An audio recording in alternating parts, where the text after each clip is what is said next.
Welcome to the Raising the Bar podcast, where we storytell excellence in Queensland property. I'm your host, George Souris from Empire Legal. Ric Medlin, the home buyer helper.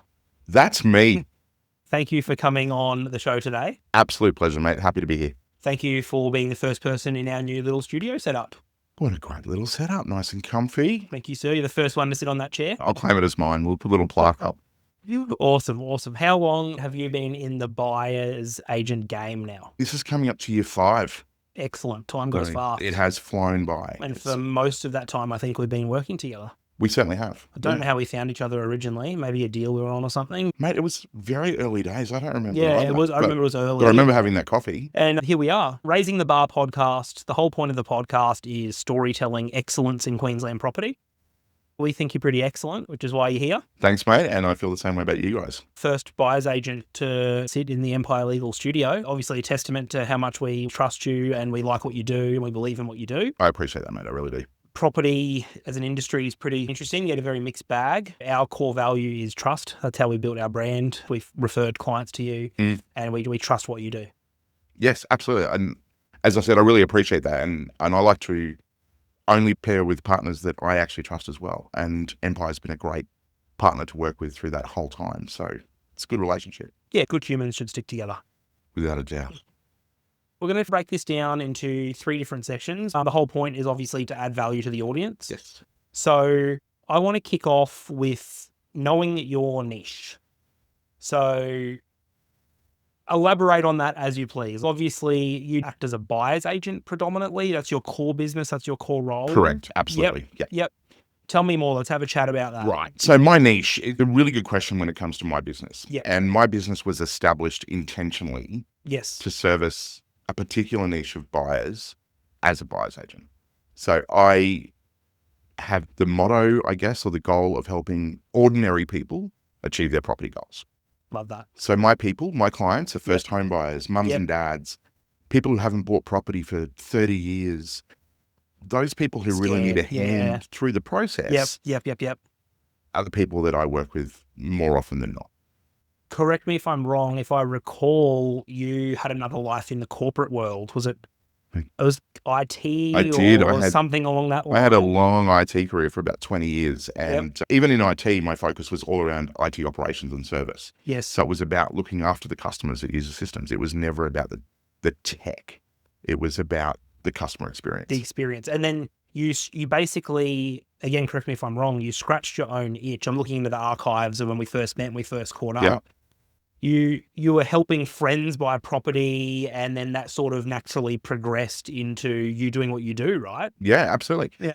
That's how it started. I was helping friends and family through the property journey. And I remember buying a property many years ago and I was talking to a mate who was buying a property at the same time. We're like, there needs to be a book, a guide, something. And 20 years ago, there wasn't everything online to help people through the process, to understand what each step meant, to understand what they needed to do.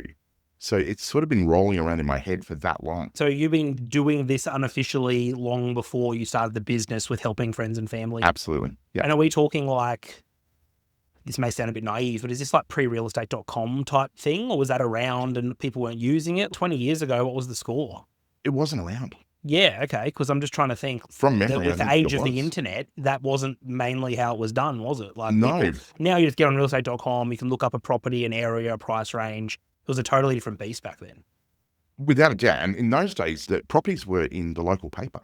Yeah. So your local community paper had a real estate section. Yep. And they'd have little photos and little description, one photo of every property. You'd call the agent, make an inquiry. Yep. And a lot of times you'd then meet with the agent. They'd put you in the back of the Commodore or whatever it happens to be, and they'd drive you around to their listings and you'd inspect. So you'd go on tour. You'd go on tour like with old school. Yeah. Like when you see people that come from another city or whatever and the agent takes them all around. So same concept, just at that local level. Like, this is the stock I have. That's how it worked. It's probably significantly more efficient now because I imagine, we'll get into this a bit later, but due diligence in what you do, you obviously do a lot of the groundwork before you actually put your feet on the ground. You're doing it on a computer, you're doing it at home or in the office. To research, to strike out the ones that aren't appealing on your client's brief.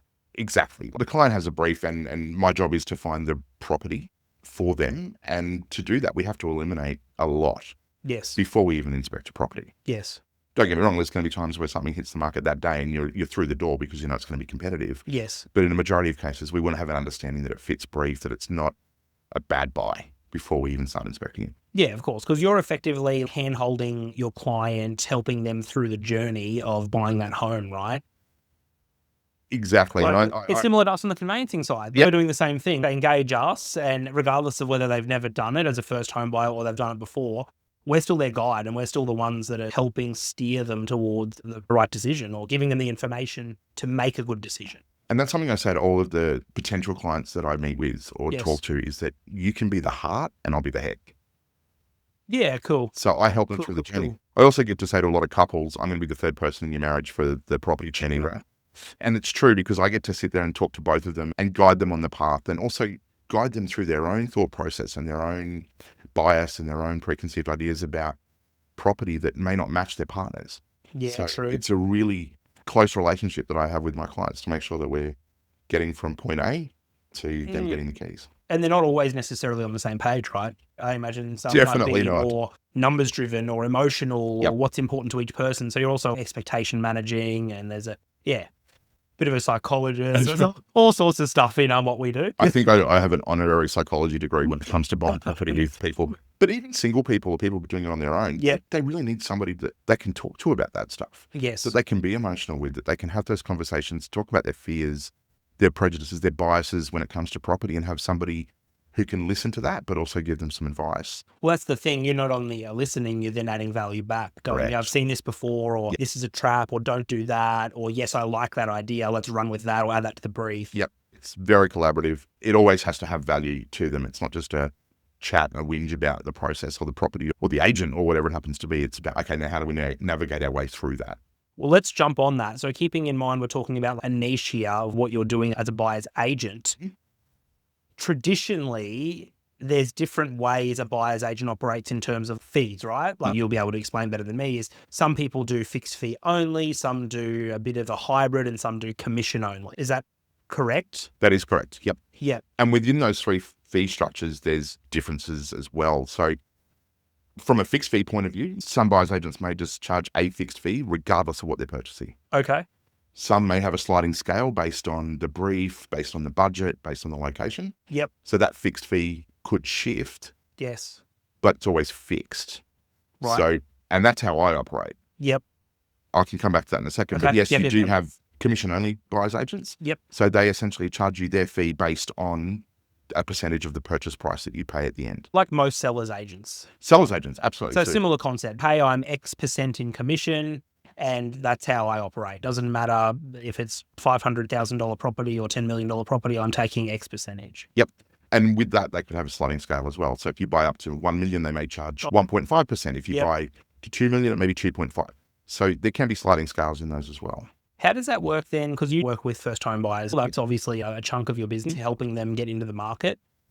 Do you operate a hybrid? Do you operate a fixed? Do you operate a commission only? How does it work with you guys? So with the home buyer helper, it is a fixed fee. We have different fixed fees, but there's a minimum fixed fee, obviously, because there has to be. So especially for first home buyers and people spending sort of sub $1 million, it's a fixed fee. Excellent. It's not dependent on budget. It's not dependent on brief. If you're in that point, there's going to be a fixed fee. You know about it up front. There's no surprises at the end. Big green tick for first home buyer. Correct. They can budget in going, they don't have to stress about what it's going to cost. They know the cost up front. They understand the value they're getting, that you're going to help them find the property. Yeah, And that's exactly right. probably pretty similar to the conveyancing, actually. We operate fixed fee as well in terms of structure. Like, hey, it's X dollars to sell, it's Y dollars to buy. And you don't get charged every time we send you an email or every time we pick up the phone, which for us creates that culture. If a client wants to know something, they can just ring us and talk to us and not be stressed about, oh, has it been 6 minutes? I'm going to get charged $50 or $100 or whatever it might be. Yeah. It's none of that. It's just, they know what they're up for. It's built on trust, right? We came back to that at the start. I think for our business, and that's why we work together, I believe, is it's trust. And that same exact principle trickles down to the way you deal with your clients. Yeah, absolutely. Yeah. I want my clients to sign an agreement knowing exactly what it's going to cost them at the end when they get the keys. Yes. And for those buyers that are sort of at a higher price point or they've got a more complicated brief, it's the same thing. We still have a fixed fee. It may not be as cheap as our first home buyer sub 1 million mark. Yep. But it's agreed to at the time. So Yep. there's still no surprises. Yeah, awesome. Do you do a bit of work with non-first home buyers as well? I do. Non-first home buyers, my usual niche is going to be mums and dads who may be relocating to Brisbane, or they haven't bought property before. They've been saving their entire time, just ordinary families that are trying to buy a home. Some reason I seem to get a lot of people who are later stage of life that haven't bought for a long time. They may have lost a partner who did all that stuff and they need to downsize. Okay. So They're out of their depth. Out of their or depth. So scared they or- want somebody yeah. that they can rely on to help them through the journey. And also a lot of first-time investors. So first-time investors, I do a fair bit of work with because they tend to be a bit more emotional than a really seasoned property investor. Oh, of course they would be. Because if it's their first investment, that's probably all their money going into this property, right? Most of the time. Yeah. It's And like the majority of people are tipping in whatever they can to get that investment property. get to that next Yeah, step. yeah. And for those people, it's not just about the numbers. The first-time investors can be a little bit more emotional. They look at property still through the lens of an owner-occupier instead of just a pure investment lens. A huge switch, isn't it? Yeah, massive switch. Yeah, especially if you've only had owner-occ stuff in the past, then going, all right, you don't get emotional about this. You have to use your head. Without a doubt. Right, literally, we might actually segue to the second point, which is some of the due diligence process that you go through. You'd have a shopping list of things you'd look for. How do you even begin to navigate that? Like, Where does it start? yeah. To be honest, I don't know. I'm not a buyer's agent. I get the contract once it's all signed up and you found the place. So there's 100 steps that have gone into getting to the point where we even talk about helping a client. Yep. That you've already done. Yep. Due diligence in Brisbane, in Southeast Queensland, the first thing is always flood maps, right? Yeah. So that's the no-brainer. That's the first step. And that's probably the first question that every single person asks when they sign up or they talk to me about signing up is, do you check for flooding? That's what they come to you and ask about. Yeah. Which is ironic, isn't it? Because if you look at the REIQ contracts and your standard terms in the way contracts are done here in Queensland, no rights for buyers if there's flooding problems. Correct. Whatsoever. Yep. Even if it's, this thing's been underwater, it's too bad, so sad, should have done your due diligence. Exactly. Which is such an awesome point that you do, is you look after that for the client. Because unless someone's seasoned and checks a flood map or has a buyer's agent or representative that knows how to navigate that, some people wouldn't even have a clue. They wouldn't. No, and they'd buy it and it would settle because we don't look at that at the conveyancing side unless a client asks, because there are no rights for that. If they've signed it, they can't get out of that contract because of flooding. And they may be just none the wiser. And then something happens and it floods and they go, why didn't anyone tell me?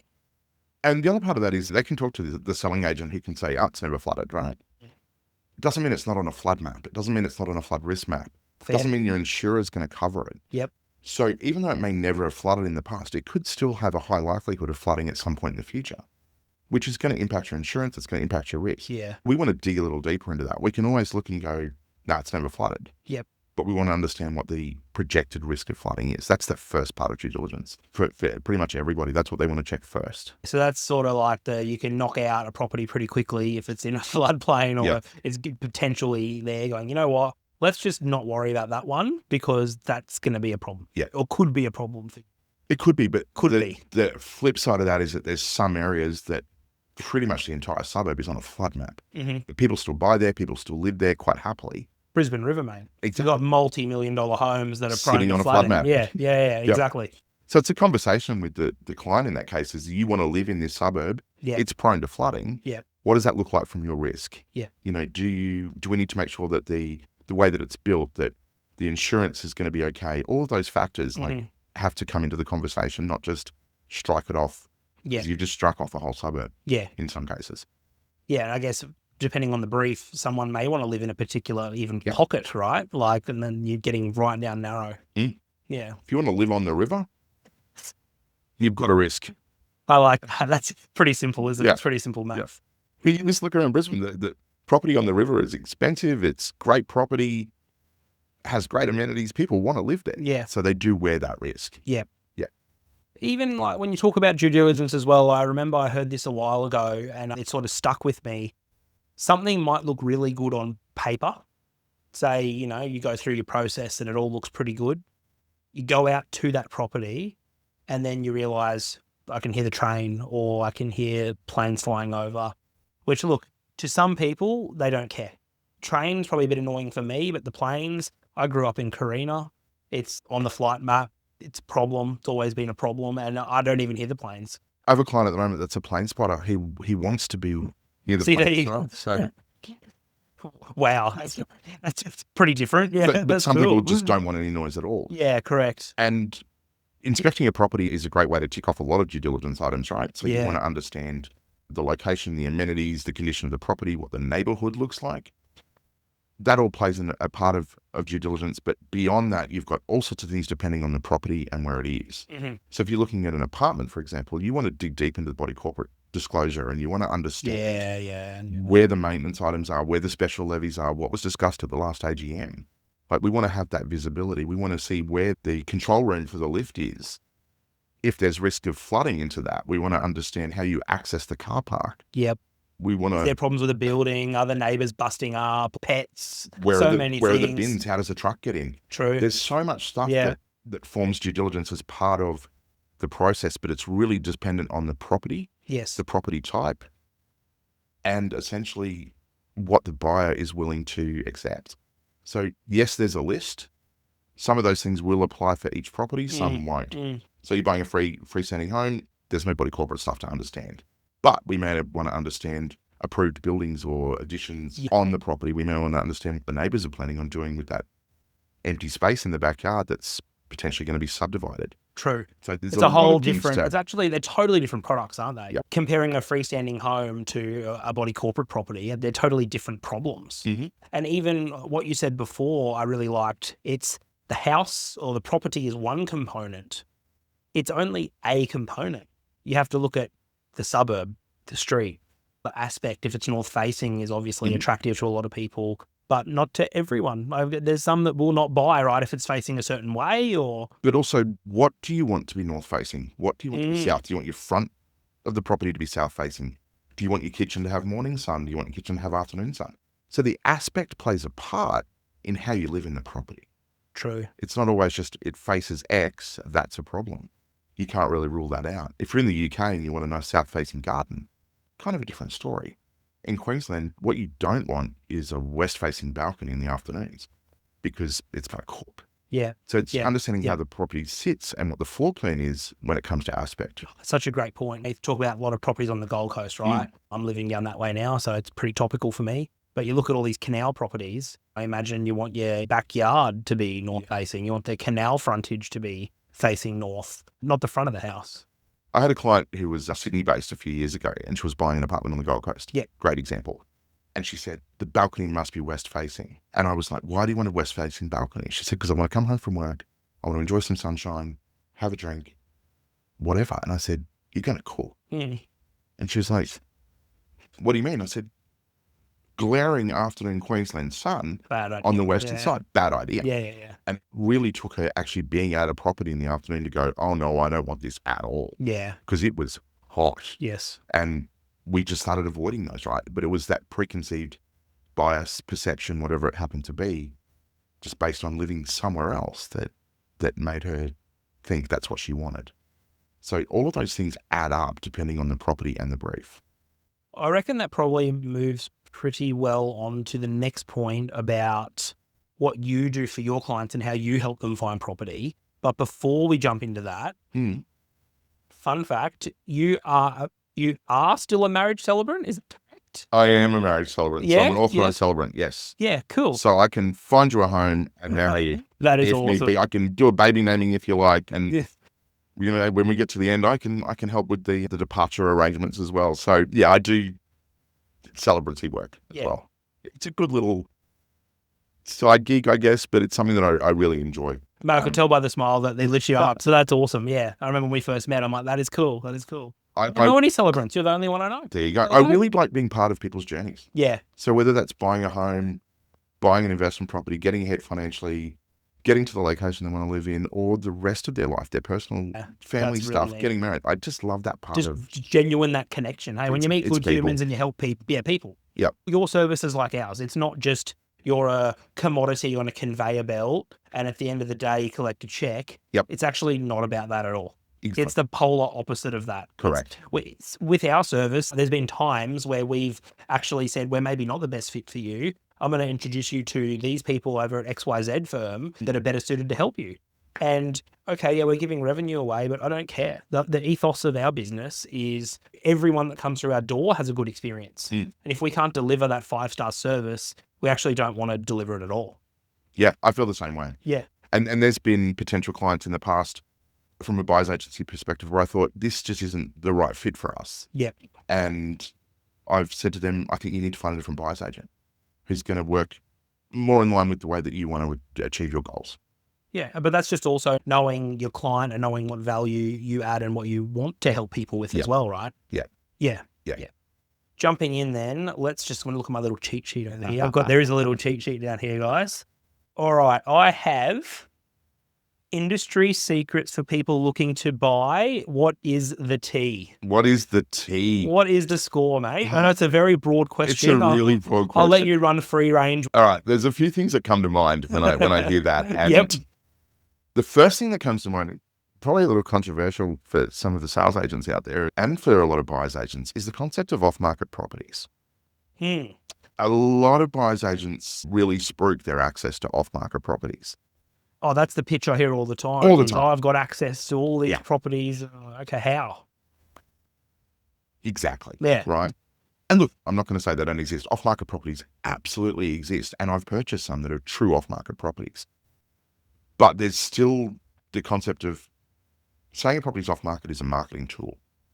Yeah, what does that mean? Is it not on realestate.com? Have they sent that out to their network of sellers agents? Well, what's that even mean? I got an email as I got out of the car, which was an off-market property from a real estate agent. I know this agent really well. I know that off-market exclusive went to every buyer's agent on her database and probably every buyer on her database. True. So the exclusivity factor that people think, oh, we got it off-market, is not always there. And you can't tell me that a property with a giant sign on the fence that says off-market, call agent, is an off-market property. My brain's malfunctioning. I've seen it. It's crazy.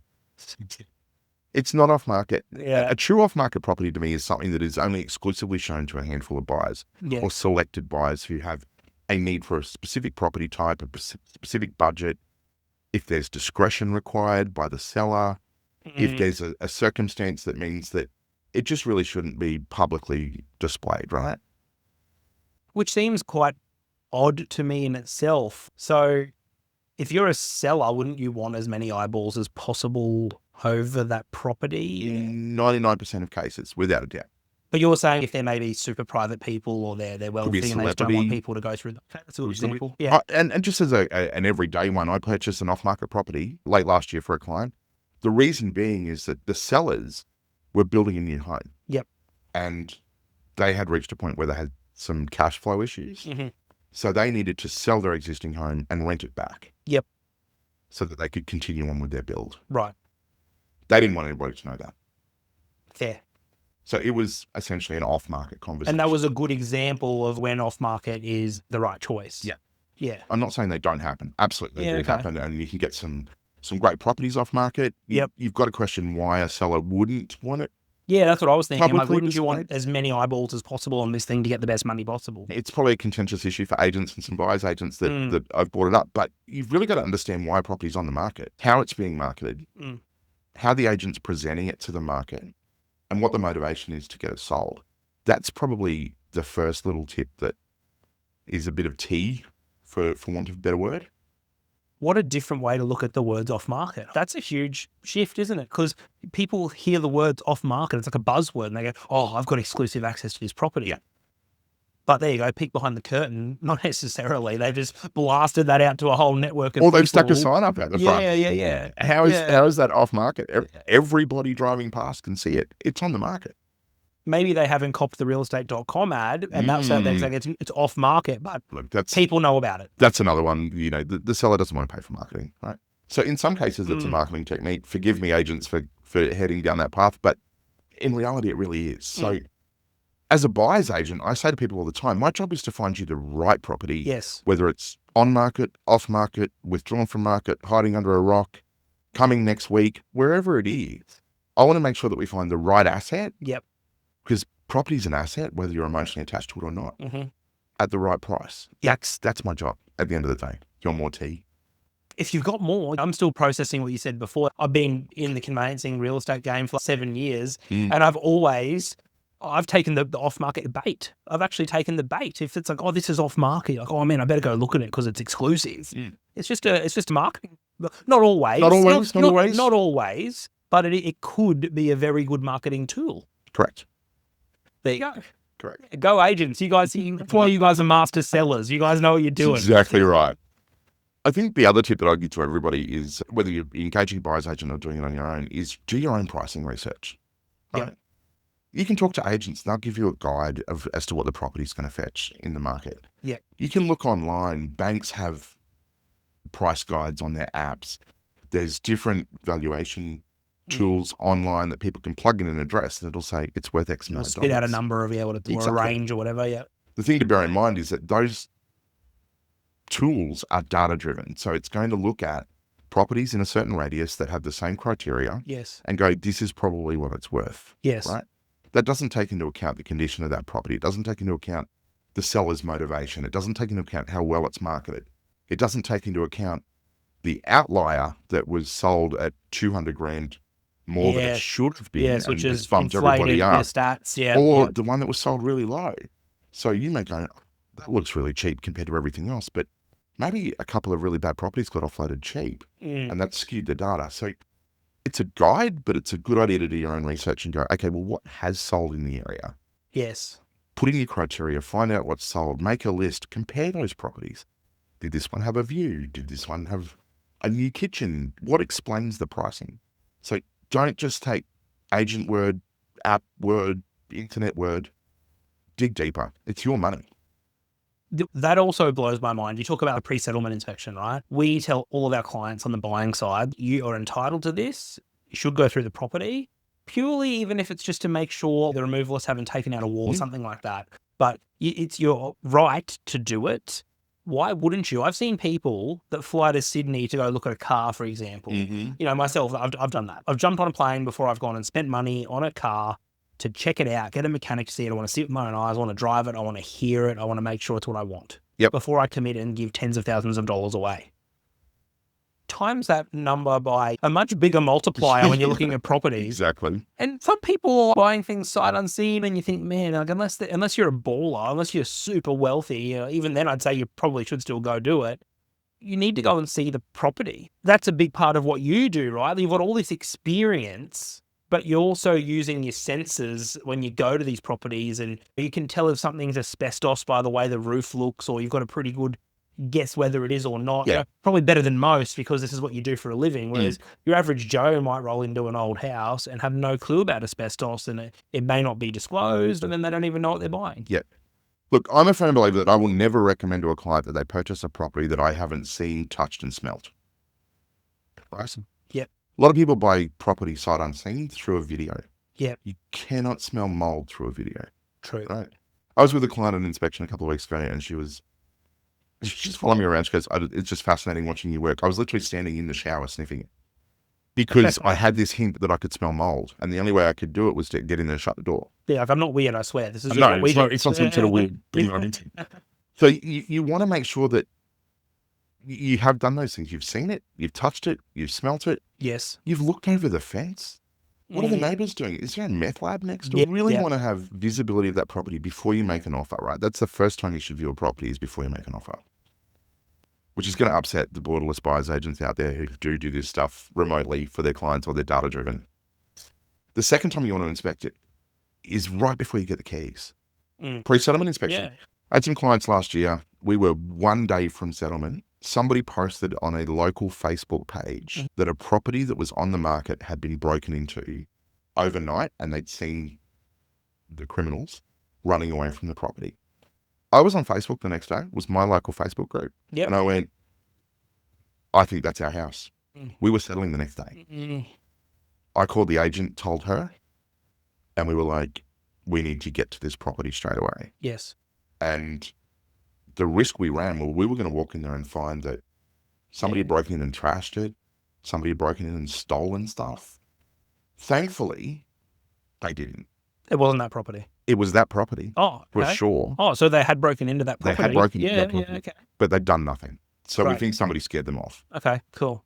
These things can happen. You know, you also hear horror stories of sellers taking the curtains, taking the carpet. We deal with that every day of the week. They take the built-in fridges Yeah, or the light bulbs. washing machine, all sorts of stuff. You know what? It's not necessarily a black or white answer No. when it comes to what's fixed and what's not. It's usually gets to the point where you've got lawyers firing letters off at each other. That's not where you want to land. No.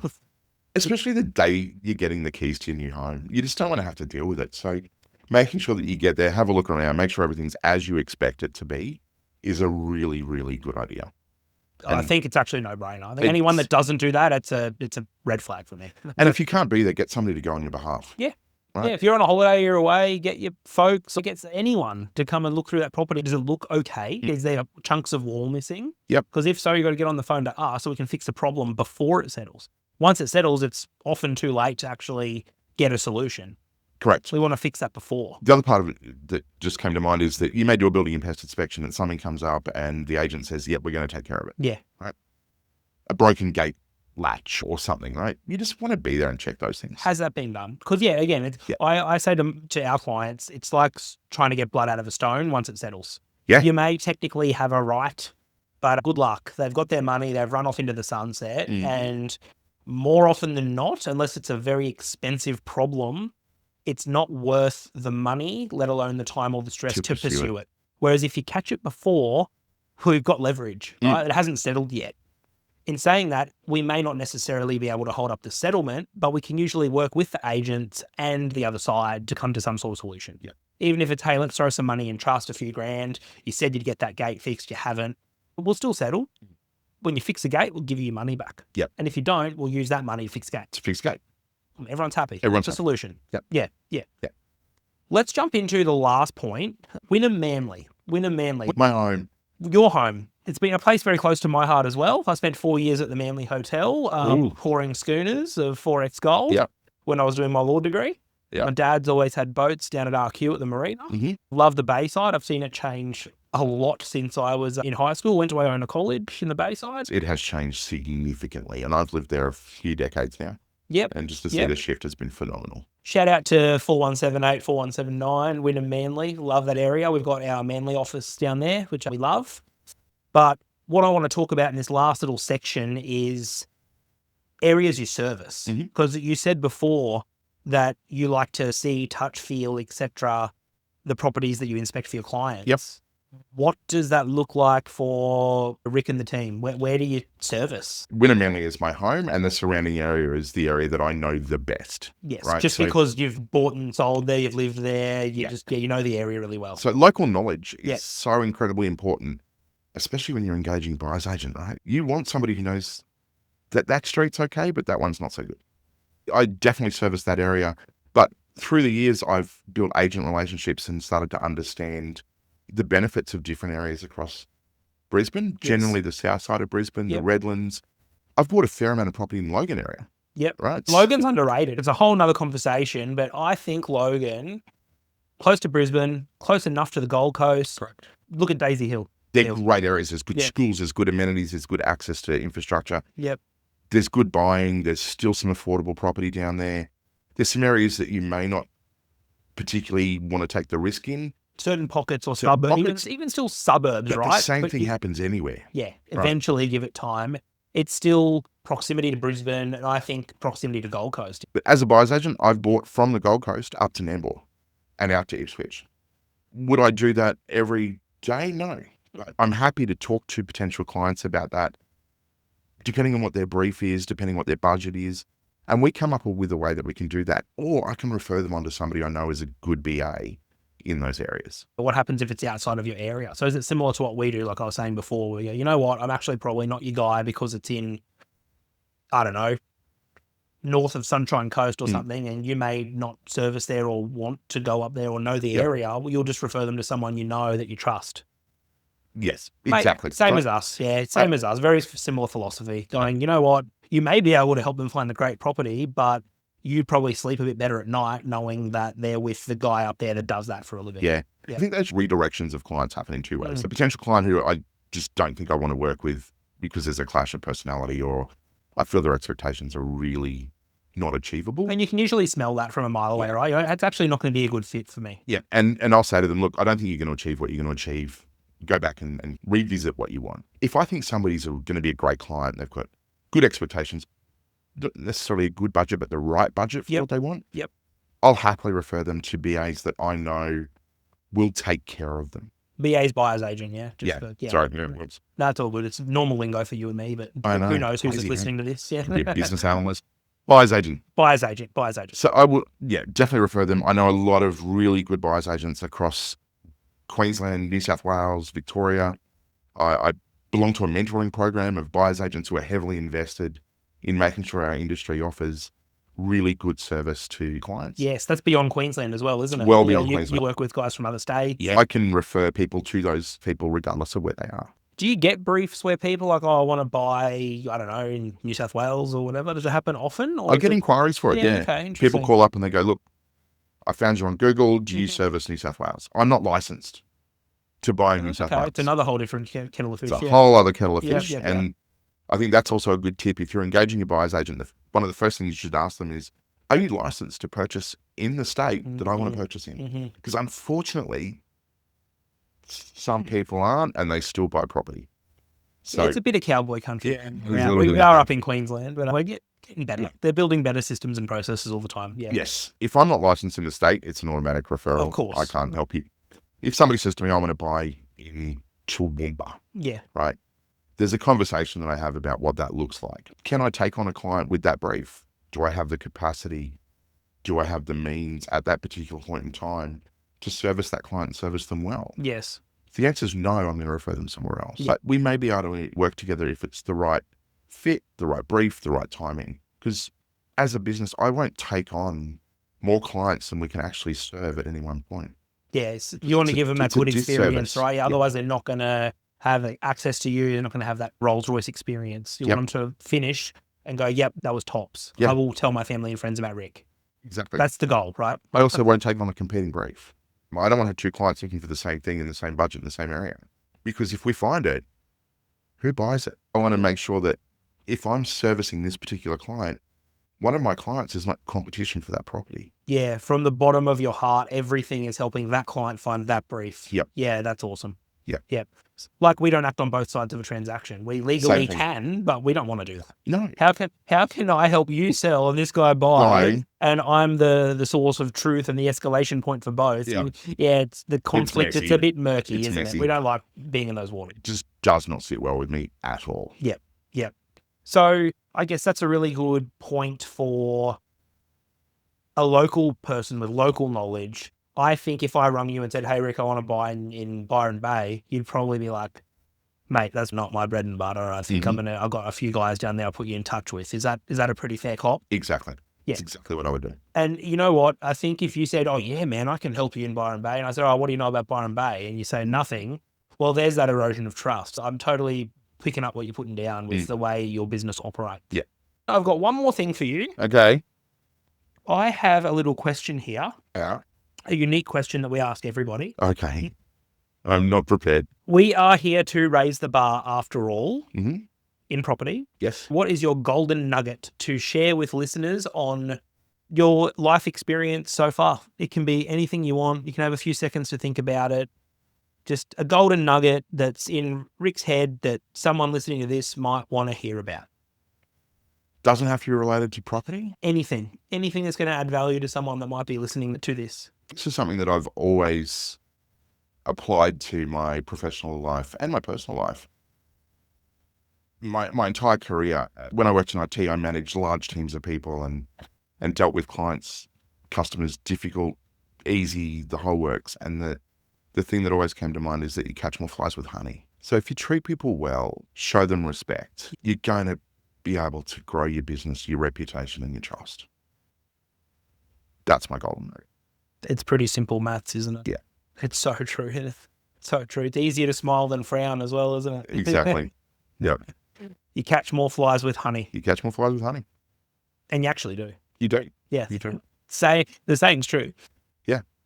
I reckon we might wrap it up there. Awesome. Hopefully whoever's listening in or watching, if you're on YouTube or the other platforms, Thanks for giving it a listen. Hopefully you learned something, you got something out of it, and your property journey is as smooth as it can be.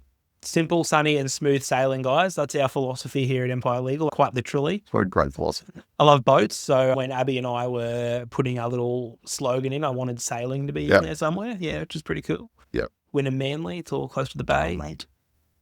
Perfect place. Yeah, it is. It's a good spot. Underrated spot, I reckon. Watch this space Give in it 10 time. years. Yeah. Give Wynnum Manly. It's going to be, it's already run. Compared to where it was, it's come a long, long way, and I think it's not finished. There's been significant growth, but there's a lot more in it. Yeah, yeah. I'm pretty sure the yacht squadron down there is the biggest in the Southern Hemisphere, if I'm correct. I believe so, yes. In the Southern Hemisphere. Yes. And you think about, we've got Gold Coast, there's Sydney, like this Manly boat harbour is as big as it gets in the Southern Hemisphere. And I think when you look at that part of Brisbane, sort of that east side out to the bay, you've got accessibility to both coasts in an instant. 10 minutes and you're on the highway either way. Mm-hmm. Train, airport's not far away, still close to the city, and you have the bay. It's magic formula in my opinion. Just super quickly, when you talk about that area, look at what's happened down at Birkdale and even all the way out to the Redlands. Yes. Isn't it unbelievable, those property prices? I look at some stuff that's happening around the Birkdale area, which if you're not familiar, it's not too far from Wynnum Manly on the bay side, heading out towards Cleveland. It's phenomenal, the growth that they've had out there, and I don't think they're done either. No. Yeah. It's always been a sleepy little secret, but it's waking up. They call it the Deadlands. Oh, they're wrong. The Redlands is a space to watch. I think you're absolutely spot on. It's a great place to buy, and I've got clients that are noticing that as well. We've bought a few in the Redlands recently, so it's a good place to buy. If anyone has any questions, it's cool for them to reach out to you. Anytime. Yep. Happy to have a chat anytime with anybody. Perfect. Thanks for your time. Thanks, mate.